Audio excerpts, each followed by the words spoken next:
non-democratic ends. Yeah, aka what they did with that little small group of African guys where they're yelling, kill the white man, kill the white farmer.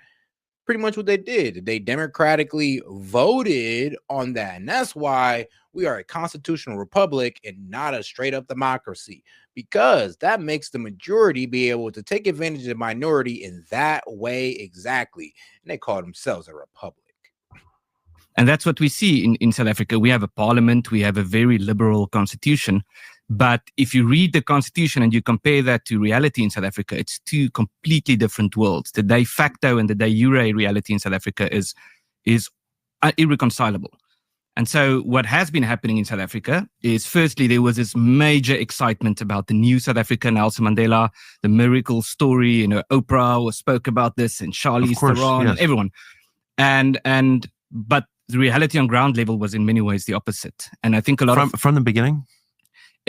Gradually. So they started, for example, with these BEE, as they call it. It's Black Economic Empowerment, which of course has nothing to do with economic empowerment. They started with that in 1996. And so they actually said initially in the 90s that that's the ruling party's strategy. They still call it that, the National Democratic Revolution, which is about using democracy to promote socialist ends. And so the revolution, they say, goes in two phases. The first phase is present yourself as being liberal and democratic and get support, especially international support and local, and then use multi-party democracy as a way of promoting the goals of taking the country down the road to socialism. And so recently, they even went as far as publishing a document saying, we are now ready for the second phase of the revolution. We now have power. We have control of the state. We now need to use this to become much more aggressive in our socialist policies. And we're seeing this in a plethora of new laws all of a sudden in South Africa, which I think it's gotten to the point where it's just not possible to maintain the view that people have had of South Africa for the last few decades and look at what's currently happening in South Africa. It's two completely different worlds. And hopefully, or happily at least, a lot of people are starting to wake up to this. So, you said Samuel Huntington wrote that in 1996, 2 years after the election. I kind of thought that from day one, simply because I knew people there, and I was more familiar with the details of the Mandelas. Yes. But I think most Americans, I don't think, had any idea. Like, what was Nelson Mandela on Robben Island for? What was he in prison for?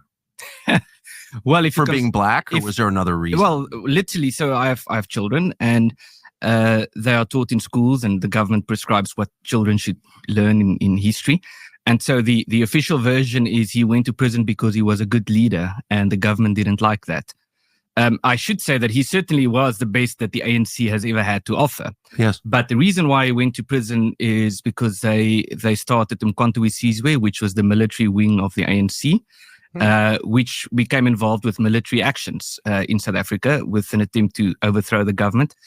And this is actually the current party right now that was chanting kill the white people. Yeah, that's the ANC. I'm quoting from the ANC's own policy documents that's on their own website. So they had this operation when they started, which was used in the Rivonia trial against Nelson Mandela. It was a strategy called Operation Mayibuye. And the slogan of this operation was, shamelessly we shall attack the weak, and shamelessly we shall flee from the strong. So those were the circumstances in the 1960s. Pretty noble policy statement there. Will attack the weak and flee from the strong. Yeah, and it's still on their website. You can find it there. Okay. So that was an attempt at an armed uprising. Now, we can talk about everything that was wrong with the previous political system in South Africa, and there was a lot wrong. But it's simply not the case that he went to prison for being a good leader. Well, I think that most people would acknowledge a distinction between military action, which is, a fight, a war, a battle between militaries, and attacks on civilians, which is something we call terrorism. Yes. So in 1985, the ANC had a conference in Kabwe in Zambia, and they took a formal decision that in their so-called military operations, they would not differentiate between hard and soft targets. So it was officially a policy that says we can kill innocent people. And a lot of innocent people died in the political violence in the run-up to 1994, and 90% of the people who died were Black South Africans. Right. It was, but non-combatants, women, children. Yeah, women and children. Passers-by, people had nothing to do with anything. Yes, especially. And so during that time that Mandela was in prison, I'm 55, so I remember this very, very well. His wife was effectively his spokesman, Winnie Mandela. Yeah. And she was lionized in the United States. She was a hero. She was the mother of an emerging nation, a woman of peace and decency, really a transcendent figure, a holy figure. And then it turned out that actually she was a murderer who had, burned to death or supervised the murder of a bunch of different people. Tell us about that. Yes. So let me firstly say that I have a lot of respect for Nelson Mandela. I think in terms of his efforts and as I say, I think he's the best the ANC has ever had to offer. Winnie Mandela, his wife, not so much. So she's been involved with a lot of things, including what was called the Mandela Football Club. Yes. Which was a gang that was involved with violence and killings of innocent people. And she famously said at a political rally, with our necklaces and our matches, we will liberate this country. Yes. Which, of course, is a reference to the necklace murders, which was very popular in South Africa and still happens in South Africa. That's when you take a rubber tire, you fill it with petrol or gasoline, and you put it around someone's neck so that it's bound around their arms, and you set it on fire. And then you stone that person while he's burning to death. And that happened there. Hey, yo. I mean, bro, already burning, you gotta stone him? There were, I think, 500 or 700 people were killed like that during political violence in South Africa. And she encouraged this. Initially, she denied it, and then it came out that it was recorded of her saying this. So, yes, it's very bizarre that someone like Winnie Mandela is a hero today. And was a hero then. And so that, to me, was a sign that these are not, liberators, that they're oppressors. Yeah. Yeah. And so, but no one in the West wanted to think that. It was like a really simple tale of white oppression of noble Black people. And by definition, the Black people, there were oppressed Black people, of course. And there were noble Black people, but the leader. You know what, guys? I'm starting to come to the realization that, American Black people might just be the nicest Black people in the world. It may be a shame to say that we might be as good as it gets out there. But yeah, what the hell's going on in Africa? Leadership always struck me as evil. Yes, so there were some better and some worse people in the leadership. I think an important component here that is very well documented, it's not a secret, but a lot of people don't seem to want to know this or recognize this, is the very strong alliance that the ANC has always had and still has with the South African Communist Party, and the extent to which they were supported not just by the Soviet Union, also by the Vietnamese and by Mao Zedong as well, implementing what they call the People's War strategy that they got from Mao Zedong. So yes, it was very much the ANC saw themselves as being the African or South African frontier of promoting a socialist or a communist revolution. So how did it turn out? Yeah. Well, if you mean in terms of where we are today, let's just follow different threads. So let's just start with, because I ain't gonna lie, my mind's being blown right now. I'm like, but I thought, so what? Mandela was cool, but the wife was on bullshit. Like, what are y'all saying to me right now? I don't know, technology and infrastructure. What did in 1993, South Africa was famously the most prosperous society in Africa by far, right? And among the most prosperous in the world, correct? They had nuclear weapons in South Africa. Yes. Yeah. What is it like now, 30 years later? Well, the reality is that virtually every sphere of society is collapsing, with the exception of taxation, of course, and tax collection. That's still very, very efficient. Maybe I can explain it this way. So America has a somewhat skewed tax system with, if my information is correct, about 85% of income tax in America is paid by about 10% of the people. I think that's correct. So 1 in 10. In South Africa, 85%. Yeah, 10% pay majority of the taxes, but they still want to tax them more for some reason. Of income tax is paid by 1 in 30 people. So it's a very small number of people, a very small portion of society that pays tax, that is heavily taxed.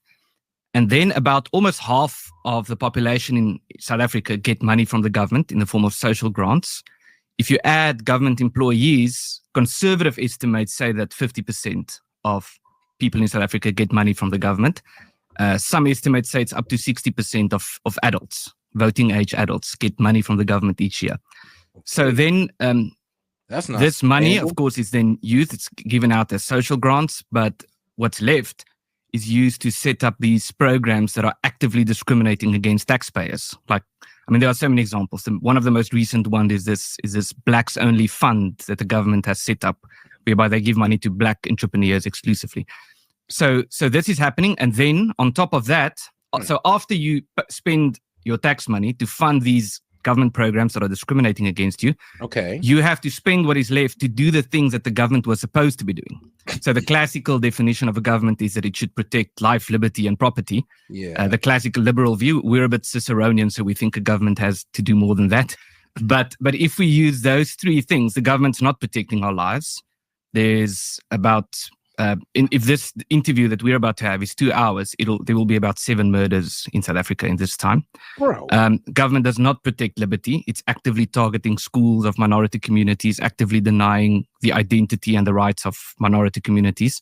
And it's certainly not protecting property. It's actively involved with the program to empower the government to expropriate private property without compensation.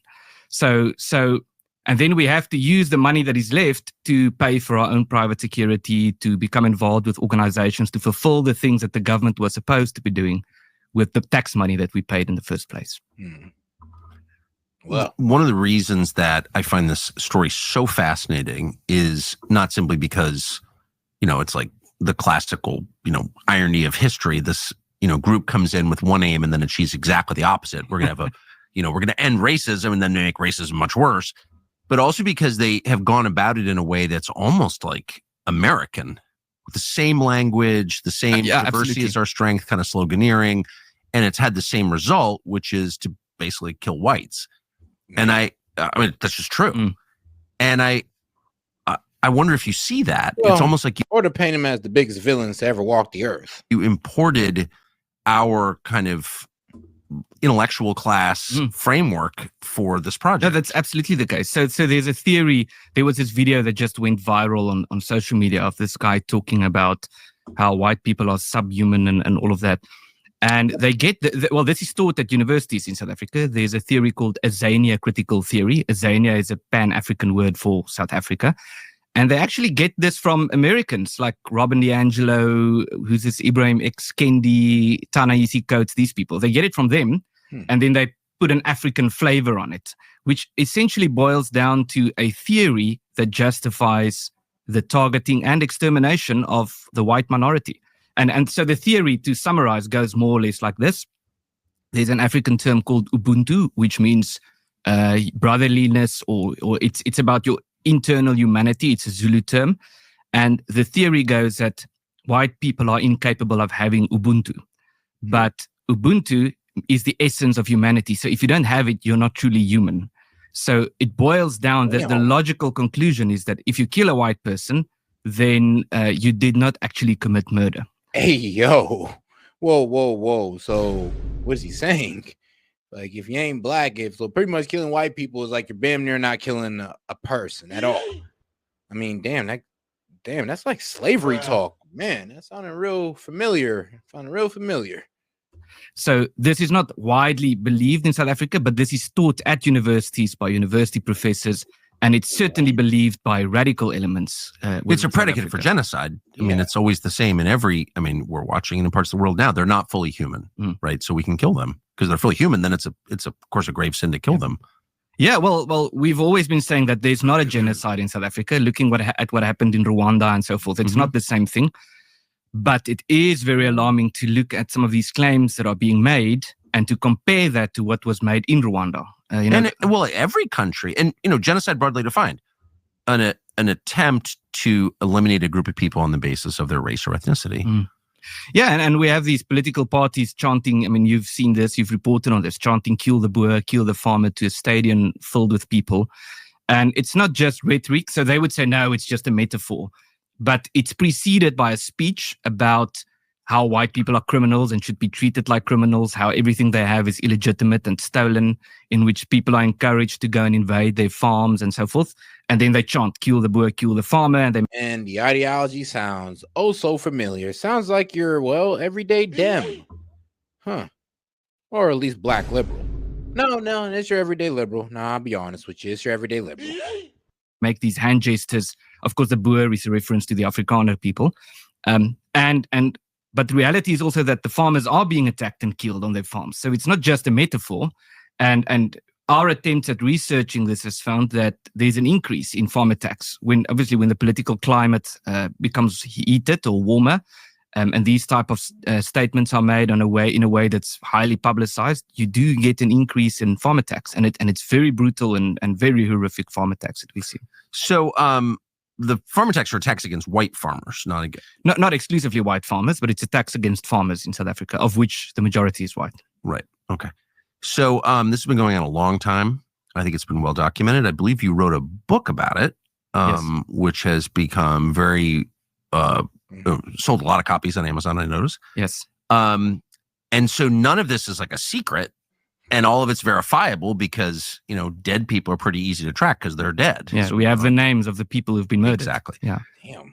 But in the United States, the country that inspired the revolution that you're living through, our media have ignored that and then gone beyond ignoring it to attack anyone who brings it up as a, quote, white supremacist. Yeah, well, I could tell you so many stories about this. So Please do. For example, I was on your show a few years ago to talk about the farm murders and the extent to which we were attacked by American media as a result of that. I had someone from CNN come see me in my office in Pretoria and to interview me about farm attacks. And the entire interview was about you.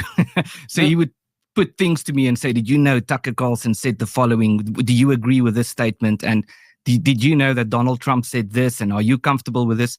And so I paused him at one stage and I said, what are we doing? I thought we were here to talk about farm murders and what's happening in South Africa. But the argument was that because Trump made that comment about farm murders in 2018, it has to be a non-existing issue because Trump is a liar and everything he says is false. And the same with you, because you spoke about it, that means that the problem doesn't exist. And we have to prove that it doesn't exist in order to get to you. Well, not only doesn't it exist, you're not allowed to complain about it existing. Yep. Yes. Yes. It's somehow a moral crime to notice and to not like it when people are murdered for the color of their skin. It's bizarre. It's well, it's not bizarre. They're telegraphing genocidal intent when they're telling you, no, you're not getting killed, and yes, it's a good thing that you are. Yes, and no, you're not getting killed. What are they saying? Yeah, it's no, you're not getting killed, and if you are, you deserve it. Right. Because of a variety of things, because the attackers are poor, or because remember all the horrible things that white people have done in South Africa and outside of South Africa. So there's always a justification. And so another example, just in 2018, again, after you spoke about this and after Trump spoke about this, the president of South Africa, Cyril Ramaphosa, came to America and he spoke at an event in New York. And he said, there are no killings of farmers in South Africa. And he just flat out denied the existence of the problem. And he said this on an international platform. He said, it's not happening. It's not true. And the worst of it all was how the media knew this was wrong, especially mainstream media in South Africa. They knew that it's not true. And so they immediately rushed to his defense, writing articles like, this is what he actually meant to say. And then they sort of justify what's happening. And so we really do sometimes feel that our biggest battle is not primarily against what the government is doing, but against how the media is reporting. But just consider this. I mean, if Tootsies in Kilgallee in 1994 said, boy, a lot of us seem to be getting hacked to death by machetes, and reporters or political figures said, shut up, you're a Tootsie supremacist for saying so. I think we could fairly say the people shouting them down are pro-genocide of Tutsis. Yeah. I mean, what's the other explanation? I don't really get it. I mean, what's the other explanation? Well, the explanation that is used in court cases. So, by the way, this kill the boer chant was found in court not to be hate speech, according to South African law. It's not hate speech. Yeah. Killing people is not hate speech. Yeah, chanting about killing people. You know why it's not hate speech? Because it's not speech they hate. That's why. Well, maybe that's speech it. they approve of. So the arguments that is used or are used to defend. So the chant about killing white people and white farmers was not seen as hate speech in South Africa. I mean, hilarious. This type of rhetoric would always be something like, you need to see it in context.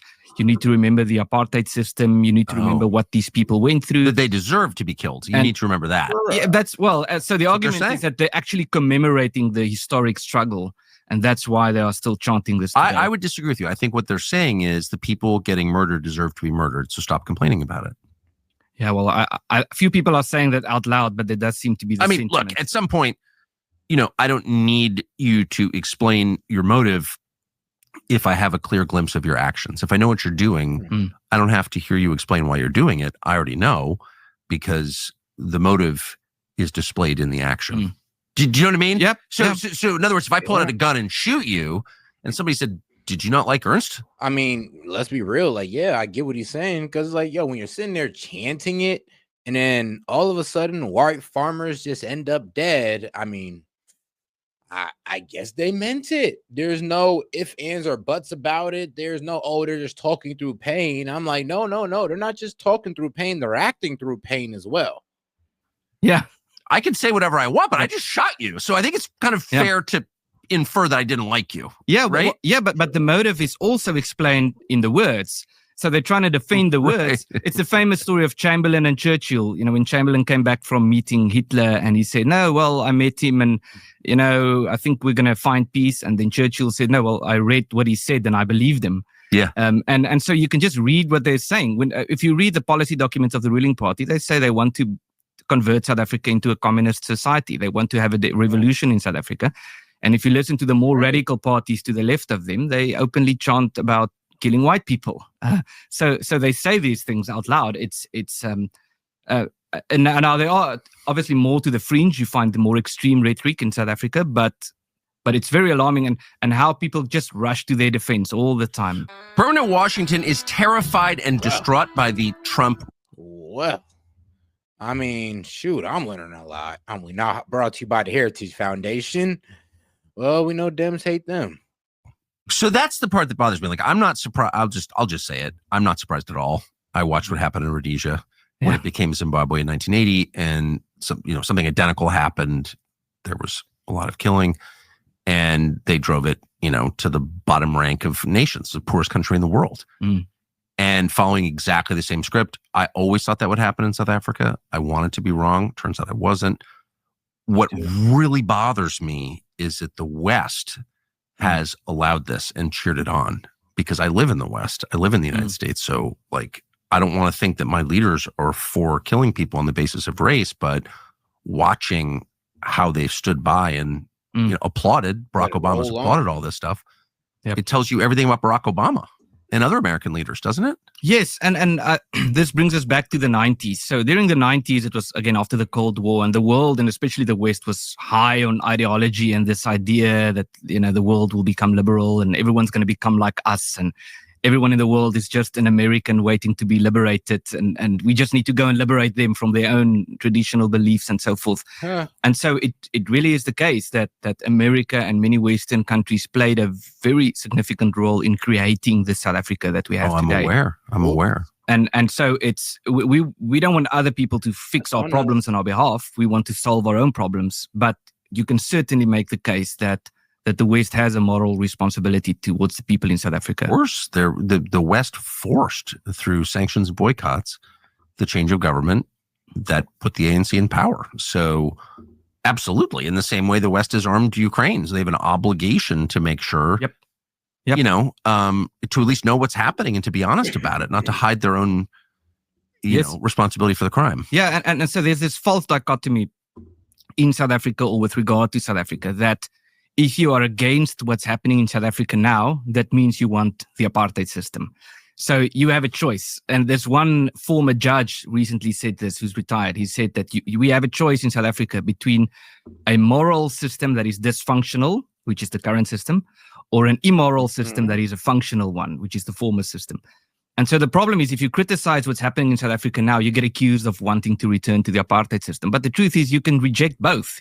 you can say we don't want the apartheid system and we don't want what's happening in South Africa at the moment. We want to govern ourselves. We want freedom. But it seems that a lot of people are incapable of making that conclusion or leaving any room for saying that both these systems are wrong and we need a better system, a system that is much more decentralized, a system in which the various nations who live in South Africa, because South Africa is very big, it's almost as big as Europe, the various nations living in South Africa should just govern themselves. And that's not what's happening in South Africa. And I think it's a worthy cause to pursue.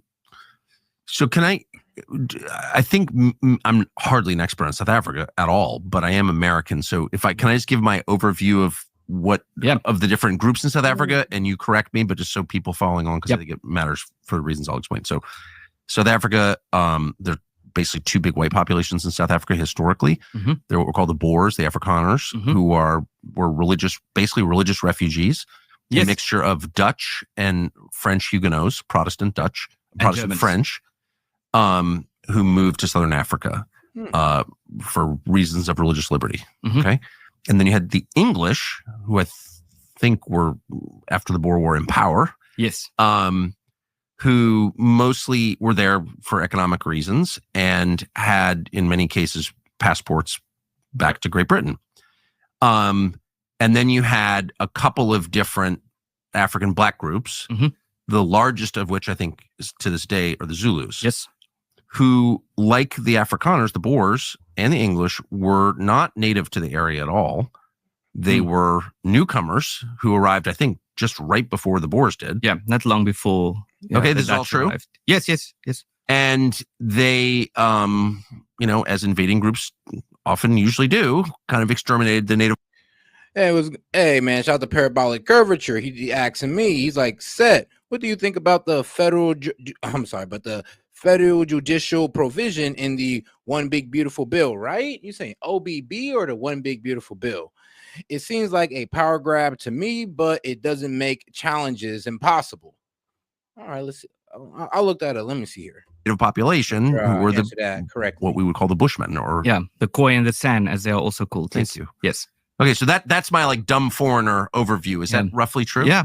So just can I tell you a story from our history? I hope you will. Yes. It's some people call it the origin story of the Afrikaner people, and it explains a lot about who we are today. So we were settled in the Cape, the Proto-Afrikaners, who were still the Dutch, the French, and the Germans. We were then colonized the Cape in, I think, 1810 by the British. It was during the Napoleonic Wars. When did the Afrikaners for the Boers first get there? 1652. 1652. Yeah, that's 150 years before the Declaration of Independence or something. Wow. Something like that. Yeah. So a long time ago. Yeah. So my great-great-great-grandfather, Nicolaas Roots, who was the first Roots who came to South Africa, came more or less the time when George Washington was a teenager. So he was 8 years older than George Washington. So my family has been in Africa since George Washington, since the time of George Washington. So before the United States was a country. Yeah, absolutely. All right, cool. Okay, I got it brought up. All right, here. So, judicial provision overview. A specific clause within the bill restricts federal courts from enforcing contempt citations against government officials who defy court orders. Unless the plaintiff has posted a bond, this means that if a court issues an injunction or a temporary restraining order, it cannot use appropriate funds to enforce a contempt citation for a non-compliance unless a security bond was provided when the order was issued.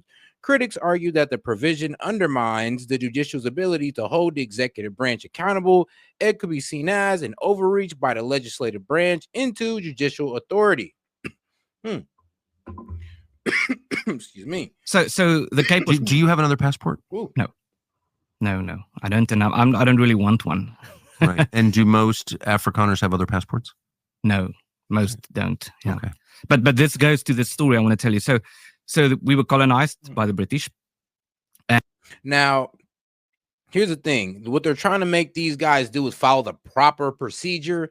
So these federal judges can't jump just straight to, honestly, obstructing the power of, the executive branch. They can't do that. They have to go through first their federal court, then appeal it to a circuit court. Then a circuit court appeals it to the Supreme Court. Then the Supreme Court, they just needed 4 justices to confirm it, and then they'll go on and take on the case, and then they decide what's going to go from there. It's like, that's how it goes. That's the original format of it. So this is pretty much stopping any federal courts from pretty much standing up and doing that again to the executive branch, because that is, I mean, I'll be quite honest, it's kind of a error, or it's a I would say this. It goes against the checks and balances on the judicial branch side, because due to all the court justices in there that's, Biden appointed, these guys are trying to use their one power that they have left since they lost, the House, and since they lost the presidency, all they have left is, the courts, is the judicial branch, and they barely have that. They don't even got the Supreme Court. They really just got the justices, and these are the guys that are trying to obstruct Trump, pretty much trying to stop Trump's agenda with all these injunctions. What the bill is stopping is them guys from overusing that power and pretty much making them go through the process and having the case verified by at least 2-3 courts before it reaches, a national injunction that should be set by the Supreme Court and not a federal judge or a district judge. And you can call them the proto-Afrikaners, then said, we don't want to be governed by anyone else. We want to govern ourselves. And so they opted to... that's my thoughts on it. I think it's a good thing because it puts these judges in their place and it makes them go through the proper process of getting their case heard. Move into the interior of South Africa, which was called the Great Track. And they didn't know what they would expect. They said they reject slavery. They want to foster good relations with local tribes, which they did. There were many treaties signed and agreements and so forth. And then they did not hold slaves. There was slavery in the Cape Colony before that, but when the Great Track, that was around the time of the abolition of slavery, and they also rejected slavery. They explicitly said so. So they then went into the interior, and the leader of the Great Track was a guy called Piet Retief, who went to negotiate with the Zulu king, Dingaan. And so he said, what can we do to buy land from you for our people to live? The agreement was they had to return cattle that was stolen by another tribe with a king called Sikonyela. So they went, they retrieved the cattle, they brought it to the Zulu king. The Zulu king, King Dingaan, said to them that we have to celebrate. So leave your weapons outside the laager, come inside, and we'll have a celebration. During the celebration, at one stage, he chanted Bulalania Batakati, which means kill the wizards. So they took Retief and his commando, his group, to a nearby hill. And they slaughtered him. They slaughtered him last because they wanted him to see. They wanted to make sure that he sees his people and his son murdered. Well, a few months later, before, so after that, they went on an extermination mission. They killed women and children in the lagers and so forth. A few months later, a lager is a group of wagons pulled into a circle. Yes, correct. Yes, and so a few months later, his body was found with the treaty on which the Zulu king signed, giving them some land. So they then initiated a punishment commando, a group of 300 to 400 men to counterattack the Zulus, which eventually led to the Battle of Blood River, one of the most significant battles in our history, where they found themselves completely surrounded. They were about, let's say, 400. Before the Boers. Yes, surrounded by 12,000 Zulus. And so they had this wagon, and my great-grandfather was in that laager, and he was the religious leader. His name is Sarel Salia. So Sarel Salia... And what was their religion? Christian. Dutch Reformed? Dutch Reformed, yes. Yep. So he said to them, listen, we need to make a vow to God. And so he wrote a vow, which they all made. And the vow said that we're standing here in front of the God in heaven and earth to make a vow to him that if he protects us in the battle that lies ahead, we will commemorate this day in the years to come as a day of thanksgiving and a Sabbath. And we will also tell our children this story, and we will build a church, and we will make sure that the honor of the victory goes to God and not to us. So they made this vow, and the battle took place. And the result was that not one of the Afrikaners were killed. 3,000 Zulus died in that battle. Not one was killed? Yes. Damn. Yeah. And so the reason why I'm telling this story is not to point to the Zulu people. We have good relations with the Zulu, and we've worked with them. This was, of course, the one major battle, but we've had good relations with them over the years. But it says something about, firstly, why the Afrikaner people are so patriotic. It says something about why we are so attached to African soil, and why we are still religious. We're a very religious community. We have some problems in terms of belief and so forth. But broadly speaking, the Afrikaners are, compared to Europe and compared to some parts of America, still a very religious people. And it also says something about why we are so attached to the country and why we don't want to leave. We want to stay there because our ancestors have been there for hundreds of years, and we've fought and died for our space there, and we've gotten used to it to a certain extent. Well, it's the only country that you have, isn't it? Exactly. We don't have any other country. We can't go back to England. We're not Dutch anymore. There's a slogan in South Africa that says "Go back to Holland." But I mean, I've been to Holland. I've been to Amsterdam. It's a beautiful city, but I don't feel like I'm at home when I go there. It's a beautiful foreign city that I'm attending. We became a people in Africa, which is why we are called the Afrikaners. We named ourselves after the continent, and our language, Afrikaans, is named after the continent. But you're being called invaders by people whose ancestors were also invaders. Yeah, well, who came from the north of Africa, yes, from where Cameroon is and so forth, who came down firstly towards the east of Africa and then along the Great Lakes, eventually ending in South Africa, yes. So I think it's what you said is really important, because I think from the American or the Western perspective. I mean, well, that's damn near every African country. It gets taken over by one dictator or one warmongering or warlord, and then another warmongering warlord takes over, and that just keeps on going down until I guess they find some type of democracy down the way. But until then, it's like the Sudan story. It's like, all right, we got one military dictator in, then that guy gets taken out by his second in command, then that guy gets taken out by that other guy's second in command. It's just a constant overthrowing cycle. If there's this idea that the Afrikaners, the Boers, are worse. They're the worst whites there, worse than the English. Yes.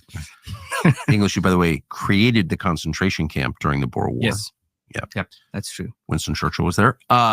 And kind of behaved pretty dishonorably, I would say, on many, many levels for hundreds of years in South Africa, but that's just my opinion. Yep. But that the Boers are somehow the worst and that they have no right to be there.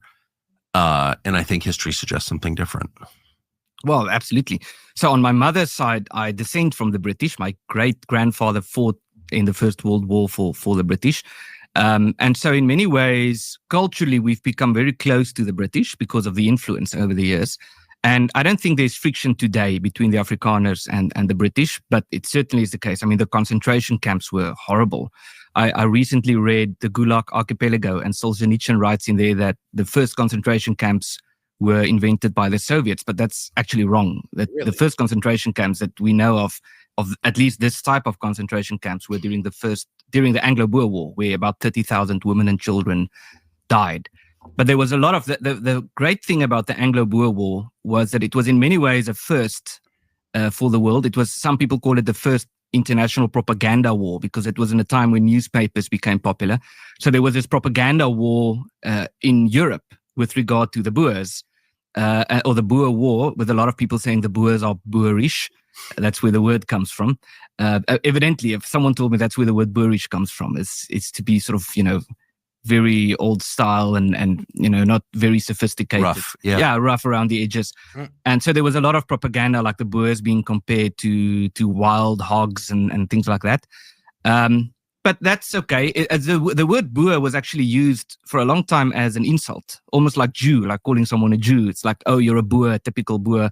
But I mean, we're very proud of that word. It's something that we take pride in. And we owned it.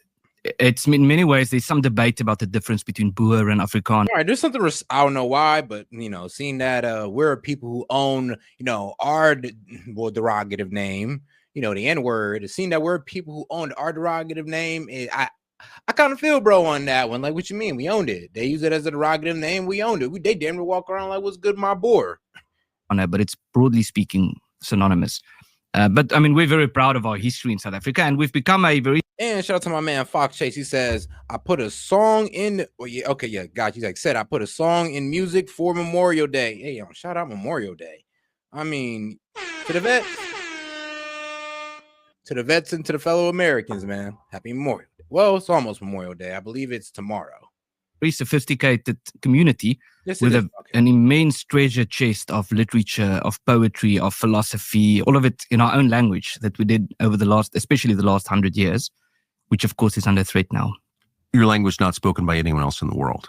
No, it descends from Dutch. Yes. And so if you spend some time as an Afrikaans person with some Dutch friends, eventually you start to follow, but it's not Dutch anymore. There's been influences by other languages and so forth. So it's there are people who speak it all over the world but that's only because so many people have left from South Africa. Some estimates say it's about 1 million people, white people, who have left South Africa over the last few decades. How many are left? How many whites overall in South Africa, and how many of them are Afrikaans? So it's more or less about 5 million who are left. The Afrikaner community is about 2.7 million. Yeah, and the total population is about just over 60 million. And now it looks like you're, as you said, entering some kind of final stage where they've been expelled from a bunch of different African countries, as you know. But it sounds like the plan is to force them to leave or kill them, or what is the plan exactly? So Jan Smuts, the famous Boer general who worked with Churchill, also famously said that South Africa is a country where the best never happens and the worst never happens. And so we sort of believe that, and we hope that the worst outcome is an unrealistic outcome. We do know that the most important thing that we need to do now is to be very well organized in terms of our own communities, to be very well connected to each other. There's this whole debate about the individual and the community in philosophy, and we've realized that if you're just an individual, you are completely helpless. If you're not part of a community, if you're not given meaning by the community of which you are a member, you're completely helpless against the Leviathan, the state.